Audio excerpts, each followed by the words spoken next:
거룩한 안식일입니다. 이제 그 월요일이 그 대체일이 되다 보니까 벌써 이제 명절이 연휴가 시작된 것 같습니다. 그래서 이제 명절이 돼서 고향으로 출발을 하고 이제 스쳐였던 가족들과 만나는 그런 시간이 시작되는데요. 오늘은 진짜 우리의 궁극적으로 가야 할 이 하나님 나라를 한번 묵상하는 시간을 가져보도록 하겠습니다. 여러분, 신약 성경 첫 세 권 어떤 책이죠? 마태, 마가, 누가. 세 권 첫. 요한은 빼고요. 요 세 가지 책을 뭐라고 하는지 아십니까? 공관복음이라고 하죠. 이 세 권을 통틀어서 공관복음이라고 그러는데요. 이 공관복음은 어떤 걸 무엇을 의미할까요? 공통된 관점의 복음이다. 공통된 관점으로 예수님의 이야기가 기록된 것을 공관복음이라고 합니다. 그래서 이 공관복음은 마태복음, 마가복음, 누가복음을 지은 저자가 다른데 마치 약속이라도 한 것처럼 비슷한 이야기들이 굉장히 많이 서로가 반복되어집니다. 쓰여진 시기도 어떨까요? 비슷해요. 언제 쓰여졌는가 하면 AD 60년대에 쓰여졌습니다. 그러니까 예수님의 십자가 사건은 언제 있었습니까? AD 31년. 그러니까 예수님의 십자가 사건이 있은 지 약 30년 정도 지났을 때 이 세상에 마태복음과 마가복음과 누가복음이 나왔습니다. 그래서 예수님의 사건을 실제로 눈으로 목격한 사람들이 한 30년 지났을 때 그것을 뭘로 기억하게 되는 거예요? 책으로, 글로 보면서 맞아, 30년 전에 진짜 예수님이 이렇게 하셨어. 이렇게 이제 그렇게 예수님께서 행하셨던 것들을 그 30년 전의 사건을 추억하면서 이 성경을 읽게 되는 것입니다. 근데 사실 제가 오늘 이 시간에 말씀드리려고 하는 것은 공관복음에 대한 이야기가 아니고요. 신약 성경의 네 번째 복음서였던 이 요한복음과 관련된 내용입니다. 이 서기 2000년이 지나고 시간이 계속 흐르면서 예수님을 믿는 성도들이 경험하게 되는 딜레마가 무엇인가 하면 예수님의 재림이 어떻게 되는 겁니까? 지연되는 것입니다. 예수님의 재림이 지체되고 있는 것입니다. 사실 요한이 요한복음을 기록했던 목적이 예수님의 재림이 지연되고 있는, 지체되고 있는 상황에서 이 그리스도인들이 자신들이 믿는 신앙과 믿음을 어떻게 살아가야 하겠는지를, 그래서 종말론적인 의미를 잘 설명해 주기 위해서 요한복음이 기록되었습니다. 왜 그런지 좀 설명을 드리겠습니다. 여러분, 공관복음, 이 마태복음, 마가복음, 누가복음이 언제쯤 쓰여졌다고요? AD 60년대에 쓰여졌다고 했습니다. 60년대, 정확한 연도는 잘 우리가 알지 못하지만 60년대에 쓰여진 건 맞아요. 그러면 AD 60년대가 되었을 때는 이 세 권의 성경이 사람들에게 있었습니다. 그러면 여러분, 요한복음은 언제 쓰여졌을까요? 여러분, 성경의 가장 마지막으로 쓰여진 성경이 무슨 성경일까요? 요한계시록. 맨 뒤에 있으니까 요한계시록일까요? 이 요한계시록보다 더 늦게 쓰여진 성경이 있습니다. 그 성경이 바로 요한복음이에요. 요한복음은 우리가 가지고 있는 이 성경 중에서 시기적으로 가장 늦게 쓰여진 성경입니다. 그런데 이 가장 늦게 쓰여진 이 성경 요한복음은 AD 90년대 후반쯤에 쓰여졌습니다. 그러니까 이 마태복음, 마가복음, 누가복음 이 세 책이 세상에 나온 지 몇 년 정도 지난 다음에 쓰여졌어요? 30년 정도 지난 다음에 요한복음이 세상에 나왔습니다. 그런데 이 AD 60년경에 쓰여졌던 마태복음, 마가복음, 누가복음하고 그 뒤에 AD 90년대에 쓰여졌던 요한복음하고는 그 종말론적인 관점이 아주 다릅니다. 아주 달라요. 어떻게 다른가 한번 보시겠습니다. 여기 마태복음, 마가복음에 내가 진실로 너희에게 말하노니 이 세대가 지나가기 전에 이 일이 다 이루리라. 그리고 누가복음 21장 32절에 내가 진실로 너희에게 이르노니 이 세대가 지나가기 전에 모든 일이 다 이루리라. 이 세대가 지나가기 전에 이 세상의 종말이 이르러 올 것처럼 마태복음과 마가복음과 누가복음에 말씀하고 있습니다. 여러분, 한 세대를 보통 우리가 몇 년으로 칩니까? 40년, 30년 그렇게 칩니다. 한 30년 정도 생각한다고 치고요. 그런데 공간복음에서는 마치 30년 안에 종말이 이르러 올 것처럼 기대하고 있는 거예요. 그런데 지금 이 말씀은 누가 하신 말씀이에요? 예수님이 하신 말씀이에요. 예수님이 살아생전에 하신 말씀입니다. 그러니까 예수님께서 30년 전에 하셨던 이 세대가 지나가기 전에 세상의 끝이 올 거야 라고 말씀하셨는데, 예수님께서 말씀하셨던 한 세대가 실제로 사람들이 마가복음을 받아 읽을 때에는 한 세대가 뭐 하고 있습니까? 지나가고 있어요. 그러니까 AD 60년경에 마태복음, 마가복음, 누가복음을 받아들이고 읽었던 사람들은 다 마음에 어떤 생각이 나겠습니까? 예수님의 재림이 곧 오겠구나, 이르겠구나. 왜요? 이 말씀은 이미 30년 전에 하신 말씀이에요. 그래서 마태나 마가나 누가는 예수님의 재림, 이 세상의 종말이 곧 있을 것을 강조하면서 이 복음서를 기록했습니다. 이 마태복음 24장 42절, 그러므로 깨어 있으라, 어느 날에 너희 주가 임할는지 너희가 알지 못함이니라. 깨어 있으라, 그때가 언제인지 알지 못함이니라. 주의하라, 깨어 있으라, 그때가 언제인지 알지 못함이라. 이러므로 너희는 장차 올 이 모든 일을 능히 피하고 인자 앞에 서도록 항상 기도하며 깨어 있으라 하시니라. 마태복음, 마가복음, 누가복음 대단히 긴박한 긴장을 촉구하고 있어요. 이 공간복음에서는 예수님의 재림이 세상의 끝이 대단히 빠르게 임할 것처럼 표현하고 있습니다. 그래서 이 공간복음에서는 예수님의 재림의 긴박성이 여러 군데 나타나고 있습니다. 이 세대가 지나가기 전에, 그러니까 사람들은 자신들이 살아있는 동안에 예수님이 재림하실 것으로 믿었습니다. 그런데요, 여러분, 요한복음은 언제 쓰여졌다고요? AD 90년대 후반에 쓰여졌어요. 그러니까 예수님의 십자가 사건이 있은 지 몇 년 정도가 지났습니까? 60년 정도가 지났어요. 그러면 예수님께서 말씀하셨던 한 세대가 지나고, 그리고 그 뒤로부터 또 한 세대가 지났는데도 예수님의 재림이 지연되고 있는 그런 상황이었습니다. AD 90년대를 살아가던 그 당시에 그 그리스도인들에게 있어서 말입니다. 이미 예수님께서는 AD 30년경에 말씀하신 이후로 30년을 기다렸어요. 그때 세상의 종말이 이르러 오는 줄 알았습니다. 그런데 아니었어요. 그리고 또 30년이 흐른 것입니다. 그런데 예수님의 재림이 여전히 지체되고 있다고 하는 것이죠. 이제 요한이 요한복음을 기록할 수밖에 없었던 그 이유는, 예수님께서 하늘로 승천하신 이후로 모든 그리스도인들이 예수님의 재림을 기다렸는데 아직도 예수님이 재림하시지 않은 거예요. 예수님의 재림이 지체되고 있는 것입니다.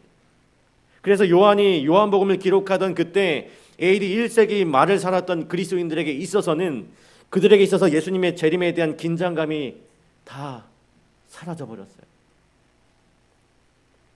지금까지 기다렸는데 또 안 오시잖아, 이렇게 긴장감이 사라진 것입니다. 그래서 이 그리스도인들에게 예수님의 재림이 지체되는 것에 대한 바로 오늘 이 순간에 매일의 신앙적 경험을 하도록 촉구하는 그것이 필요하게 되었던 것입니다. 그래서 요한이 이 요한복음에서 가장 많이 반복하여 설명하는 이 단어 중에 하나가 성령 하나님이라는 표현이에요.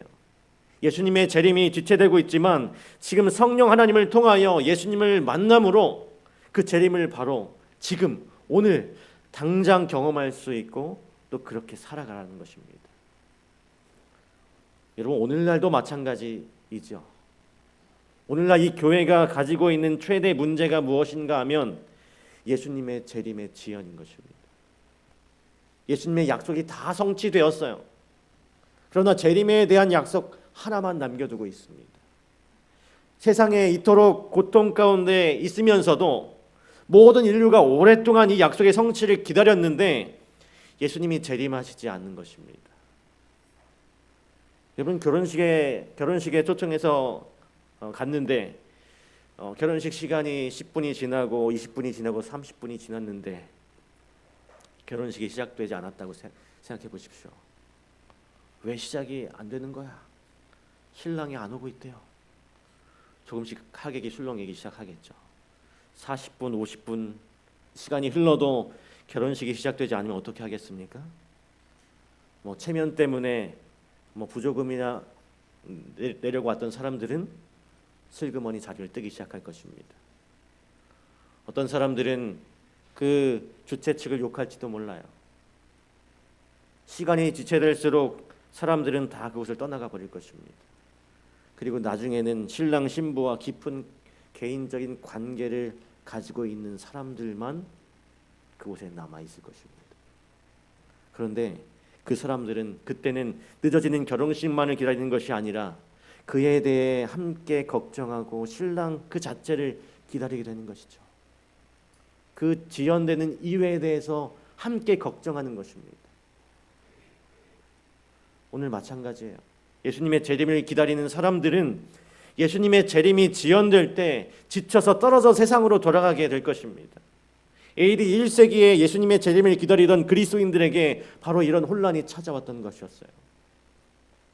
열성적으로 예수님을 믿다가 그런데 예수님의 재림이 곧 오실 걸로 생각을 했는데 예수님의 재림이 이르러 오지 않으니까 그들의 믿음과 신앙을 포기하는 일들이 벌어지게 되는 것입니다.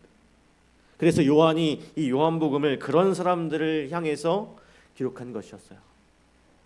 이러한 상황에서 요한은 그리스도의 재림이라는 종말만을 생각하며 살아가는 사람들에게 무엇인가를 말해줄 필요가 있었던 것을 느꼈던 것입니다.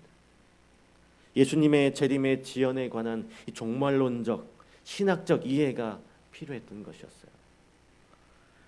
여러분 요한복음에서 요한은 예수님의 재림이 지연되고 있는 이 상황을 그때의 그 시대를 살았던 그리스도인들에게 설명하기 위해서 어떻게 이 이야기를 풀어갔는가? 예수님의 재림의 지연으로 인해서 예수님을 기다렸던 그 긴장감이 사라졌던 그 AD 1세기의 그리스도인들에게 무엇을 말했을까요? 바로 요한복음 1장 14절입니다. 우리 함께 읽어보시겠습니다. 시작. 말씀이 육신이 되어 우리 가운데 거하심에 우리가 그의 영광을 보니 아버지의 독생자의 영광이요 은혜와 진리가 충만하더라. 말씀이 육신이 되어 우리 가운데 거하셨다. 예수님께서 우리 가운데 오신 것을 강조하는 것입니다. 여러분 근데 구약 성경에는요 이런 표현이 종종 나타납니다. 어떤 표현으로 나타나는가 하면 이렇게 나와요. 너희는 내가 호렙에서 온 이스라엘을 위하여 내 종 모세에게 명한 법 곧 율례와 법들을 기억하라 보라. 여호와의 크고 두려운 날이 이르기 전에 내가 선지 엘리야를 너희에게 보내겠다. 이렇게 했습니다.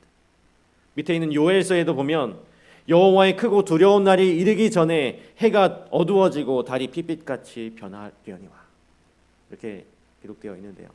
이 여호와의 크고 두려운 날, 이 말의 의미는 뭘까요? 여호와의 날의 의미가 뭘까요? 여호와께 속한 날이라는 그런 의미일 것입니다. 여호와의 날이라는 이 말.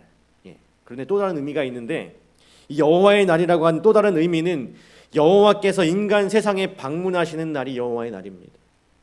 그러면 여호와께서 왜 인간 세상에 방문하시는가? 왜 방문하십니까?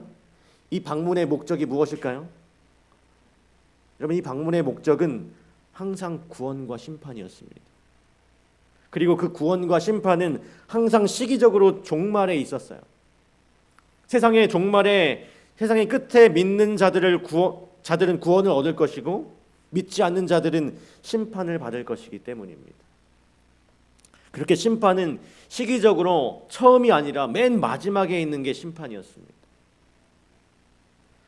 히브리서 9장 27절에도 이렇게 말하고 있습니다. 한 번 죽는 것은 사람에게 정해진 것이요 그 후에는 심판이 있으리라. 한 번 죽는 건 사람의 개인적인 종말입니다. 종말에는 사람이 종말이 다 정해져 있어요. 그런데 그 종말에는 그 무엇이 있습니까? 심판이 있다 그랬어요. 심판이라고 하는 개념은 시기적으로 무엇과 연관되어 있는가 하면 종말이라고 하는 개념과 연관되어 있는 것입니다.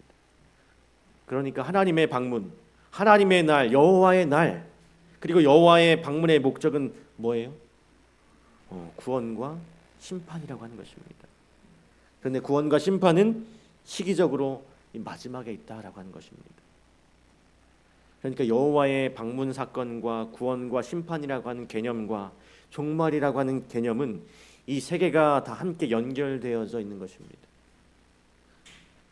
정리하자면 여호와의 방문은 구원과 심판을 목적으로 하고 그 구원과 심판은 항상 시기적으로 세상 끝에 있는 사건입니다. 한 번 죽는 건 사람의 개인적인 종말이라고 했습니다.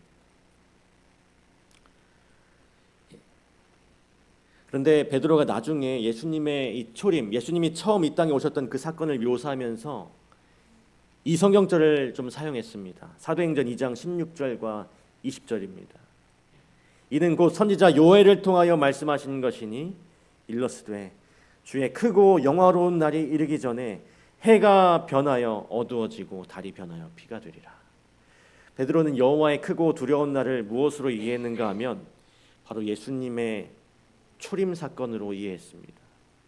그리고 요한은 여호와의 크고 두려운 날 개념, 예수님의 이 세상에 방문하시는 그 개념을 말씀이 육신이 되어 우리 가운데 거하심에라고 표현하고 있습니다. 지금 무슨 말 하는지, 제가 무슨 말 하는가 하는 그렇게 느끼실 수도 있어요. 결론을 먼저 말씀드리자면 요한은 요한복음을 기록하면서 예수님의 초림 이야기를 지금 하고 있습니다. 요한이 요한복음을 왜 기록하고 있다고요? 재림이 지연되는 그리스도인들에게 어떻게 재림이 지연되는 상황에서 그들의 믿음과 신앙을 잘 유지할 수 있는지를 설명하기 위해서 요한복음을 기록하고 있다고 말씀드렸습니다. 그러면서 그 요한복음의 첫 부분에 예수님의 초림 이야기를 하고 있는 거예요. 그러면서 예수님이 그 말씀이셨던 그분이 육신이 되어서 우리 가운데 거하셨다. 예수님의 초림 이야기를 하는 것입니다. 그런데 예수님께서 우리 가운데 거하신 그 초림의 사건을 언급하면서 예수님께서 우리 가운데 방문하셨다는 것을 강조하고 있어요. 다시 말씀드리자면 하나님의 방문은 종말 사건인데 예수님의 초림도 하나님의 방문 사건이라는 것입니다. 그래서 예수님의 초림마저도 사실은 종말 사건이라고 하는 것이죠. 그래서 요한은 예수님의 초림 자체가 실상은 종말적인 사건으로 얘기하고 있는 것입니다. 그러므로 여호와의 날, 이 여호와의 날은 예수님의 초림과 함께 이미 시작되었다라고 얘기하는 것입니다. 지난 4,000년 동안 창세 이후로 약속되어 오던 것이 예수님의 초림을 통해서 드디어 이루어진 것이기 때문에 제자들에게 있어서는, 그 당시 모든 그리스도인들에게 있어서는 이제 세상은 이미 끝난 것이나 다름없다고 말씀하고 있는 것입니다. 그런 의미에서 예수님께서도 아직 사단이 멸망당하지 않았지만 관계할 것이 없다라고 말씀하셨습니다. 여기 요한복음 14장 30절 말씀에 이후에는 내가 너희와 말을 많이 하지 아니하리니 이 세상에 임금이 오겠습니다. 그러나 그는 내게 관계할 것이 없다. 물론 예수님의 재림으로 실제적 진짜 종말이 이르러 올 것이겠지만 이미 그 종말이라고 하는 것이 예수님의 초림을 통해서 시작될 것이기 때문에 끝나는 것은 곧 시간 문제라고 하는 것을 요한이 얘기하고 있는 것입니다. 예수님의 종말이라고 하는 그 사건만을 바라보던 이 사람들에게 아니야, 예수님이 이미 우리한테 오셨잖아. 그러니까 종말은 이미 시작된 거야. 예수님이 처음부터 오셨기 때문에 그 끝은 분명히 있을 거야. 그러니까 너희들은 뭐 하지 말고요, 예수님의 재림이라고 하는 그 종말론적인 시간에다 관심을 가지지 말고 지금 오늘 이 순간에 예수님과 더불어 교제하는 삶을 살아가는 것이 중요하다는 것을 얘기하고 있는 것입니다. 오늘 이 시간 예수님과 더불어 교제하는 삶이 중요한 것이라고 얘기하는 거예요. 그래서 예수님께서 십자가에 달리실 때 다 이루었다고 하신 것입니다. 그때 이미 세상의 운명이 결정되고 새로운 세대가 시작된 것이라는 것을 의미하는 것입니다. 이제 끝이 이르러 올 것이라고 하는 것이었어요. 하지만 이미 우리는 그 끝 속에 살고 있는 것입니다. 그러므로 우리는 이미 종말을 경험하고 있다고 얘기하는 것이 요한이 얘기하고 있는 거예요. 오순절의 이 성령은 마지막 때와 관련된 표현이죠. 이른 비와 늦은 비 성령 모두가 다 여호와의 날과 관련이 있습니다. 에베소서 1장 12절로 14절에 이는 우리가 그리스도 안에서 전부터 바라던 그의 영광의 찬송이 되게 하려 하심이라. 그 안에서 너희도 진리의 말씀 곧 너희의 구원의 복음을 듣고 그 안에서 또한 믿어 약속의 성령으로 인치심을 받았으니 이는 우리 기업의 보증이 되사 그 얻으신 것을 속량하시고 그의 영광을 찬송하게 하려 하심이라. 여기 14절에 이 빨간 글씨에 우리 기업의 보증이 되사라고 했습니다. 우리는 예수님을 받아들임으로 예수님 스스로가 보증금이 되셔서 우리가 하늘집을 소유하게 되었다는 말이에요. 여러분, 우리가 집을 산다고 그러면 여러 집들을 볼 것이고 어느 한 집을 결정해서 그 집을 사기로 마음먹고 첫날 그 계약금, 보증금을 딱 내고 집으로 돌아온 날 그게 법적으로 이제 제 집이 된 것입니까? 아닙니까? 제 집이 된 건 아니에요. 아직은 아니죠. 그런데 그렇게 보증금을 내고 돌아온 그날 밤에 그 집을 장만했다는 그 기쁨에 제가 잠을 잘 수 있을까 없을까요? 잠을 잘 수가 없는 겁니다. 이제 나에게도 집이 생겼다. 드디어 집이 생겼구나. 그리고 뭐 이 집을 어떻게 이렇게 잘 꾸며서 살아야지. 이 방을 어떻게 꾸밀까? 저 방을 어떻게 꾸밀까 하는 것입니다. 내가 마지막 잔금까지 다 치러서 그 집이 내 집이 아직 아닌데 보증금만 치렀을 뿐인데 그 저녁에 잠을 자지 못하는 거예요. 법적으로 그 집이 아직 내 집이 아닌데 잔금을 다 치른 게 아니잖아요. 그렇죠? 보증금만 냈을 뿐인데 마음은 이미 그 집이 누구 집입니까? 내 집인 거예요. 우리가 보증금을 내면 아직 그 집값을 다 지불하지 않았는데 그 집이 마음으로는 내 집이 되는 것처럼 예수님이 우리 구원의 보증금이 되셨다는 것입니다. 우리가 지금 예수님을 마음에 모시면 그분이 우리의 구원의 보증이 되는 겁니다. 집으로 말하면 이 보증금을 낸 상태일 뿐이라고 하는 것이죠. 그러나 이미 그 사람에게는 새로운 시대가 시작된 것입니다. 이미 마음으로는 그 집이 내 집이 된 것이죠. 십자가에서 구원의 반지를 끼워주심으로 하늘이 시작되도록 하신 것입니다. 진짜 예수님의 재림을 막 기다리고 있었던 그 그리스도인들에게 뭐라고 말하는가 하면 예수님이 진짜 오셔야 행복한 게 아니라 행복은 지금 이 순간에서부터 느껴야 하는 것이다. 느껴지기 시작하는 것이다. 보증금 내는 순간 내 심정적으로 그것이 내 집이 되는 것처럼 너가 네 마음속에 예수님을 지금 이 순간 모시기만 한다면 예수님 재림 오신 거와 다름이 없어. 그 얘기를 하고 있는 것입니다. 말씀이 육신이 되어 우리 가운데 거하심에 우리가 그 영광을 보니 아버지 독생자의 영광이요 은혜와 진리가 충만하더라. 이미 동거의 경험이 시작되었다는 것입니다. 우리가 아직 실제적 종말을 경험한 것은 아니지만 하늘의 경험을 시작한 것은 아니지만 이미 은혜의 왕국에서 동거가 시작되었다는 그런 말씀이에요. 그래서 우리가 소망으로 구원을 얻었다고 말합니다. 우리가 아직 하늘에 가 있지 않지만 우리의 마음은 이미 보증을 받았으므로 여기에서 오늘날 실현될 종말론의 기쁨을 누리며 살아갈 수가 있다고 하는 것이죠. 여러분, 생텍쥐베리가 지은 어린 왕자라고 하는 책이 있습니다. 비행기 조종사였던 생텍쥐베리는 이 책을 쓰고 실종되었다고 하죠. 이 책에는 우리가 참 많은 생각을 하게 하는 주옥 같은 구절들이 있습니다. 그 중에 하나가 어린 왕자가 이 사막의 여우와 대화하는 장면입니다. 여기 그 짤막한 그 구절을 좀 읽어드리겠습니다. 가령 내가 오후 4시에 온다면 나는 아마 3시부터 행복해지기 시작할 거야. 시간이 지날수록 나는 점점 더 행복을 느끼겠지. 내 시가 되면 안절부절 못하고 걱정이 되고 그럴 거야. 약속한 내 시가 이르러 오지 않았지만 정말 사랑하면 그 3시부터, 아니 그 이전부터 사랑하는 사람을 만나게 될 그 기대감에 벌써부터 행복해지는 것입니다. 마음으로는 이미 만나고 있는 거예요. 그 사랑하는 사람을. 그러므로 여러분 기억하시기 바랍니다. 우리 주님의 재림의 날에 우리의 운명이 결정되는 것이 아니라 우리의 운명은 바로 지금 결정되는 것입니다. 그러므로 오늘 우리가 예수님을 우리 마음 가운데 모시게 된다면 이미 우리는 이 하늘나라를 경험하게 될 것입니다. 영광의 천국은 아직 오지 않았어요. 그러나 오늘 우리가 은혜의 천국을 경험할 수 있다면 지연되고 있는 예수님의 재림마저도 어떻게 기다릴까요? 기쁘게 기다리게 될 것입니다. 이것이 바로 1세기 우리 재림교인들, 아니 그리스도의 재림을 기다리는 모든 그리스도인들에게 요한이 그토록 말하고 싶었던 내용이었습니다.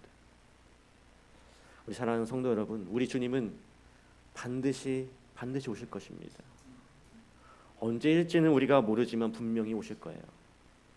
예수님의 재림이 지연된다고 해서 우리의 믿음이 흔들릴 것이 아니라 오늘 우리의 주님을 내 안에 모심을 통해서 주님과의 동거를 시작하는 우리 모두가 되기를 간절히 바랍니다. 이것이 바로 사도 요한이 우리에게 얘기하는 하나님 나라의 개념입니다. 그때가 아니라 지금 하나님 나라를 누리며 살 수 있고 또 그렇게 살아가는 게 하나님 나라의 그리스도인의 삶이라고 하는 것입니다. 너희는 마음에 근심하지 말라. 하나님을 믿으니 또 나를 믿으라. 같이 읽겠습니다. 내 아버지 집에 거할 것이 많도다. 그렇지 않으면 너희에게 일렀으리라.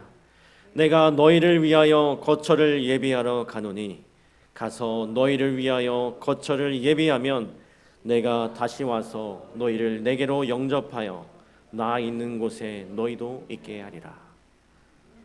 하나님을 믿으니 또 나를 믿으라. 내 아버지 집에 거할 것이 많도다.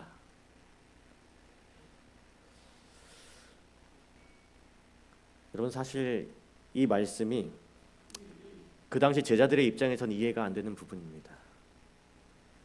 지금 제자들은 예수님을 따라다니고 있어요. 그냥 따라다니는 게 아닙니다. 집과 가족들과 직장을 다 버리고 지금 따라다니고 있어요. 이 제자들은 자신의 마음을 예수님께 두고 예수님을 따라다니고 있는데 예수님이 어느 날 이렇게 말씀하십니다. 내가 죽을 거야 라고 이렇게 말씀하셔요. 그것도 그냥 죽는 게 아니라 십자가에 달려서 아주 처참하고 수치스럽게 죽으시겠대요. 사실 제자들은 그때까지 예수님이 로마 정부를 뒤엎어 놓으시면서 예수님이 로마를 정복하시면 나는 이제 그 나라에서 오른쪽 자리 왼쪽 자리 뭐 그런 생각을 가지고 있었는데 갑자기 예수님이 뭐라고 하시는 거예요? 죽으신다고 하는 겁니다. 그러니 제자들의 마음에 이제 걱정이 찾아왔어요. 마음에 근심거리가 찾아오게 된 것입니다. 근데 여러분 한번 생각해 보시기 바랍니다. 우리 인생에서요, 어떤 경제적인 문제가 있을 때, 그 경제적인 문제로 인해서 내게 근심이 찾아올 때 우리 주님께서 이렇게 말씀하셔야 맞지 않을까요? 너 경제에 문제가 있지, 걱정하지 마, 근심하지 마. 하나님을 믿으니 또 나를 믿으라. 내가 네가 걱정하는 경제적 문제를 해결해 주겠다. 이렇게 말씀하셔야 되는 거 아닐까요? 가족 중에 누군가 건강에 큰 문제로 어려움을 받고 있습니다. 그때 예수님은 이렇게 말씀하셔야 되죠. 가족 중에 누군가의 건강에 문제가 있다고 근심하지 마. 염려하지 마. 내가 너의 가족의 건강의 문제를 해결해 줄게. 이렇게 하셔야 맞는 거 아닐까요? 그렇게 해야 우리가 아멘 할 수 있는 거 아니겠습니까? 그런데 우리 주님은 그렇게 말씀하고 계시지 않아요. 너희는 마음에 근심하지 말라. 하나님을 믿으니 또 나를 믿으라. 내 아버지 집에 거할 곳이 많도다. 여러분 근심하지 말래요. 그러시면서 하시는 말씀이 내 문제를 얘기하시는 것이 아니라 아버지의 집 얘기를 하십니다. 근심하지 말라고, 걱정하지 말라고 말씀하신 하나님께서 근심을 없애주시겠다고 하시는 그 약속 대신에 하나님의 집 얘기를 하고 계세요. 뜬금없이 내 아버지 집 얘기를 꺼내셨어요. 이 제자들은 내가 예수님이 왕이 되면, 로마의 왕이 되면 내가 그 오른쪽 자리 왼쪽 자리를 차지해야지 라고 생각하는데 아버지 집 얘기를 하고 있는 것입니다. 여러분 이상하지 않습니까? 염려하고 근심하는 것이 해결돼야 되는 것 아니겠어요? 그리고 예수님은 그거 해결해 주시겠다고 약속해 줘야 되는 거 아니겠습니까? 그런데 우리 주님은 염려하지 말라고 하시면서, 근심하지 말라고 하시면서 갑자기 이 아버지의 집, 천국을 이야기하십니다. 무슨 의미일까요? 무슨 얘기일까요? 여러분, 우리 하나님께서, 우리 주님께서 이렇게 생각하셨던 것 같아요. 우리 주님은 이 제자들이나 우리의 고민하고 염려하는 이유가 무엇인지를 보셨습니다. 그리고 그것이 바로 거처 때문이라는 것을 아셨습니다. 거처 문제 때문에, 이 자리 문제 때문에 고민하는 거였어요. 여러분 잘 보세요. 제자들은 생각했습니다. 예수님이 지금의 이 로마의 압제의 상황을 뒤집어 놓으시면서 자신들을 위한 어떤 자리가 있다고 생각했습니다. 뭐 오른쪽, 왼쪽 자리, 그 자리는 자신들의 것이라고 생각했어요. 그런데 주님이 죽으실 것이라고 말씀하십니다. 그래서 제자들은 이 거처가 상실될 것에 대한 염려가 생기게 된 것입니다. 그들의 자리가 상실될 것에 대해서 염려한 거예요. 그게 걱정이에요. 그래서 예수님은 갑자기 거처 얘기를 하신 것입니다. 부모님들 입장에서 생각해 볼까요? 내 자녀가 대학에 가야 합니다. 그런데 내가 왜 그 자녀를 걱정할까요? 가고 싶은 그 대학에 내 자녀의 자리가 없을까 봐 걱정합니다. 거처 문제예요. 자리가 없을까 봐. 여러분, 내가 어느 직장에 내가 들어갈 자리가 없을까 봐 걱정하는 것입니다. 우리의 염려와 근심이 다 자리 때문이에요. 거처 때문입니다. 또 보세요. 돈 버는 사람들이 있어요. 돈 잘 버는 사람들의 무리가 있습니다. 그런데 내게 걱정이 있어요. 왜 그렇습니까? 내가 그 돈 잘 버는 사람들의 자리에 있지 못할까 봐. 내 남편이 그 돈 잘 버는 자리에 들어가지 못할까 봐. 내 남편의 거처가 돈 버는 사람들의 자리에 있는 것이 아니라 돈 못 버는 가난한 사람들의 자리에 있을까 봐 걱정하는 것입니다. 우리 주님은 당신의 백성들이 그 자리와 그 거처 때문에 염려하는 것이라고 생각하셨어요. 그래서 이 문제를 풀 때에 거처 얘기를, 이 장소 얘기를 하신 것입니다. 하나님 나라의 천국을 얘기하신 거예요. 그러면서 하신 말씀이 하나님을 믿으니 또 나를 믿으라. 여러분, 여기 믿다라는 말에 라틴어 표현이 뭐냐 하면 크레도라고 하는 표현입니다. 근데 이 크레도라는 말은 심장을 들이다, 심장을 바치다, 그런 의미가 있습니다. 여러분, 심장이 뭡니까? 심장, 우리 마음으로 표현이 되잖아요. 그래서 이 믿음이라고 하는 것은 마음을 드리는 것, 마음을 바치는 게 바로 믿음입니다. 제 마음을 누군가에게 줬어요. 그러면 제 마음이 그쪽으로 간 거죠. 그래서 내가 마음을 누군가에게 줬기 때문에 그 마음이 저쪽으로 넘어가 버린 상태, 그게 바로 뭐예요? 믿음이라고 하는 것입니다. 마음을 하나님께 드렸어요. 마음이 그래서 기울어져 버렸단 말입니다. 우리 마음이 어디에 가 있느냐? 우리의 마음이 가 있는 곳이 믿음이래요. 그런데 이상하게도 우리가 믿으면, 진짜 믿으면 그 믿음의 대상이 우리에게 현실로 다가오더라고요. 여러분, 1800년도 말에 미국 서부 캘리포니아에 금광이 발견되면서 이 서부 캘리포니아를 향한 골드러시가 있었습니다. 캘리포니아의 한 농부가 경영하던 물레방앗간 안에서 갑자기 금광이 발견되었어요. 그것이 소문이 퍼졌는데 아메리카 대륙 전체를 넘어서서 유럽에까지 소문이 퍼지게 되었습니다. 그래서 엄청나게 많은 사람들이 그 금광을 발견하기 위해서 로키 산맥을 넘어서 서부로 이렇게 이동을 했습니다. 그것이 바로 그 유명한 골드러시였습니다. 그쯤에 미국 북서쪽에 있는 몬테네주에 살고 있었던 한 마을에 6명의 사람들도 의기투합해서 우리도 저 캘리포니아로 내려가자. 우리도 한번 일확천금을 꿈꿔보자. 이렇게 결심을 했습니다. 그래서 필요한 돈과 장비를 준비하고 부푼 꿈을 가지고 금강을 찾아서 출발했습니다. 도착해서는 정말 쉬지 않고 열심히 일했는데 금맥을 찾지 못했어요. 가지고 간 돈을 다 써버렸고 식량도 떨어졌습니다. 설상가상으로 인디언의 습격도 받았어요. 목숨만 겨우 부지했습니다. 갈 곳 없이 힘들게 지내다가 겨우겨우 고향 땅을 향해서 가게 되었습니다. 이제 다 실패한 거죠. 완전히 망해버린 것입니다. 고향으로 가는 길에 어딘지 모르는 길까지 가다가 이제 너무너무 힘들어서 그 6명이 털썩 주저앉아 버렸습니다. 그리고 얼만큼 쉬었는지도 모르게 쓰러져 있었는데, 그리고 이제 또 다시 일어나서 가야 되잖아요. 그러다가 일어나기 위해서 이렇게 뭔가 움켜쥐고 일어서는데 그 움켜진 걸 보니까 번쩍번쩍 하는 것입니다. 사금이에요. 보니까 사금입니다. 금을 발견한 거예요. 그 6명의 눈이 다 동그랗게 휘둥그레집니다. 그리고 서로를 마주보고 있어요. 근데 그 순간 그 6명의 생각이 다 똑같습니다.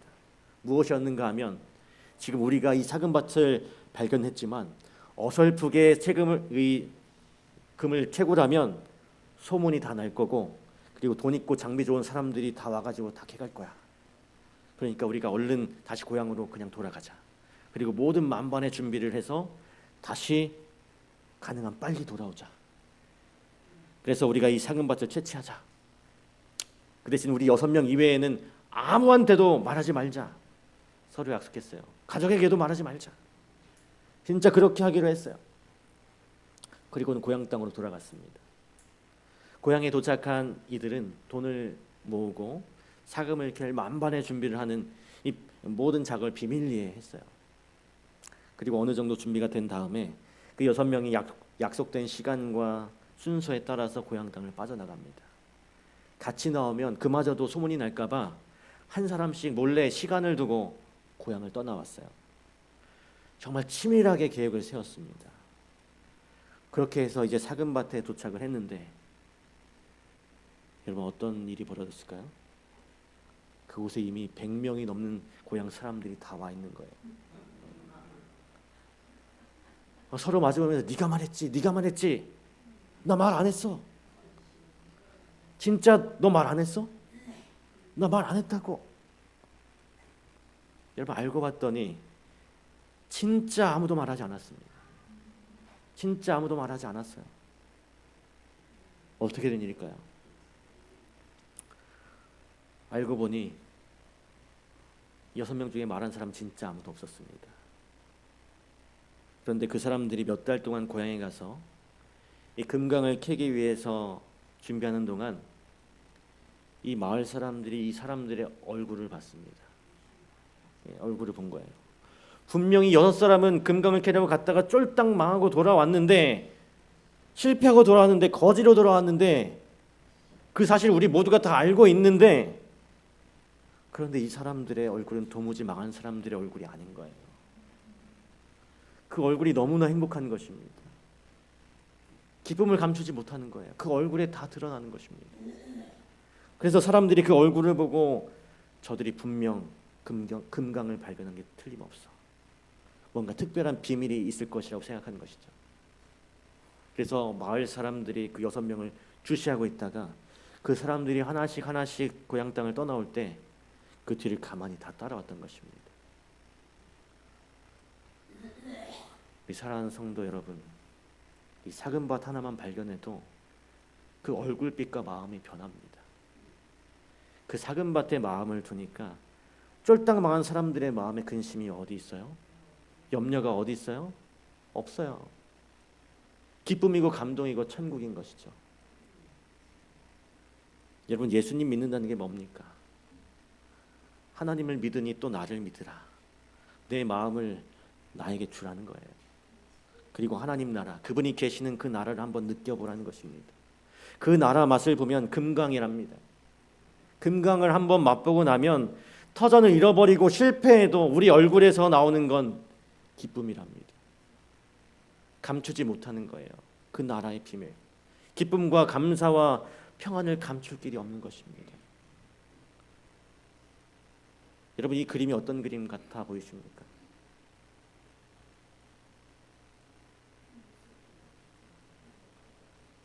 주변 사람들이 물어봅니다. 너 이렇게 가난한데, 너 집안에 문제가 있어서 온통 문제투성인 거 내가 아는데 너 어떻게 이렇게 행복할 수가 있어? 그 기쁨이 도대체 무엇이냐? 너 왜 그러니? 너 믿는 하나님, 너 믿는 예수님 나도 한번 믿어볼게. 나 혼자 교회에 왔는데 그 자리에 100명이 따라온 것입니다. 여러분, 이게 뭡니까? 이것이 바로 예수 믿는 겁니다. 예수님을 제대로 믿는 거예요. 이게 우리가 꿈꾸는 교회 아니겠습니까? 우리 사랑하는 성도 여러분, 이런 사람들에게 근심이 있겠습니까? 무슨 염려가 있겠습니까? 정말 우리가 예수님께로 우리의 마음을 다 드려서 그 예수님 계신 천국을 오늘도 느끼며 경험하며 체험하며 살아간다면 오늘 우리가 하늘에 가 있는 것 아닐까요? 오늘 우리가 하늘을 맛보며 살아가는 거 아닌가요? 그런 삶을 살아가면서 우리 마음에 말할 수 없는 평안과 행복으로 살아가시는 우리 모두가 되시길 간절히 바랍니다. 이 그림처럼 나의 모습을 보고 뒤에 수백 명의 수천 명의 사람들이 이 예수님 믿는 길로 따라올 수 있는 그런 모습으로 우리가 살아가야 하지 않을까요? 그래서 진짜 예수님 오셨을 때 우리가 이 땅에서 느꼈던 그 하늘의 그 경험을 진짜로 맛봐야 하지 않겠습니까? 오늘 우리 모두가 그 예수님 다시 오시는 그 자리에 우리 다 함께 하시기를, 우리 다 함께 그 행복을, 그 기쁨을 누리게 되시길 간절히 바라면서 오늘 말씀을 마치도록 하겠습니다. 네.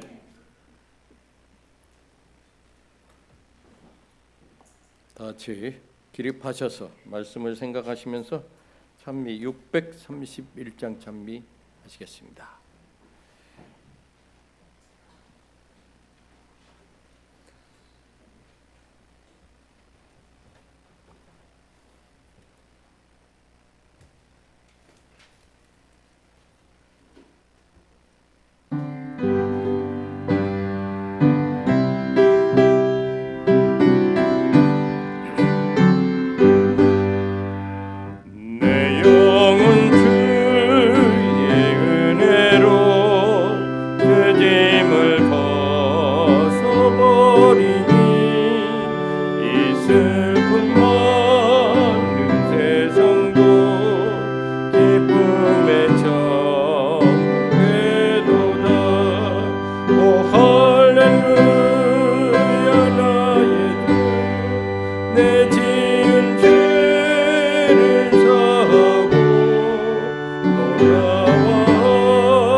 너희는 마음에 근심하지 말라. 하나님을 믿으니 또 나를 믿으라. 내 아버지 집에 거할 곳이 많도다. 그렇지 않으면 너희에게 일렀으리라. 내가 너희를 위하여 처소를 예비하러 가노니 가서 너희를 위하여 처소를 예비하면 내가 다시 와서 너희를 내게로 영접하여 나 있는 곳에 너희도 있게 하리라. 아버지 하나님, 오늘 저희가 이 말씀을 믿습니다. 주님 말씀 따라 우리의 마음을 주님께 드리기를 소망합니다. 우리의 마음을 주님께 드림으로 주님께서는 그 하늘나라, 그 천국을 오늘 느끼고 경험하며 살아갈 수 있도록 저희들을 인도하여 주시옵소서.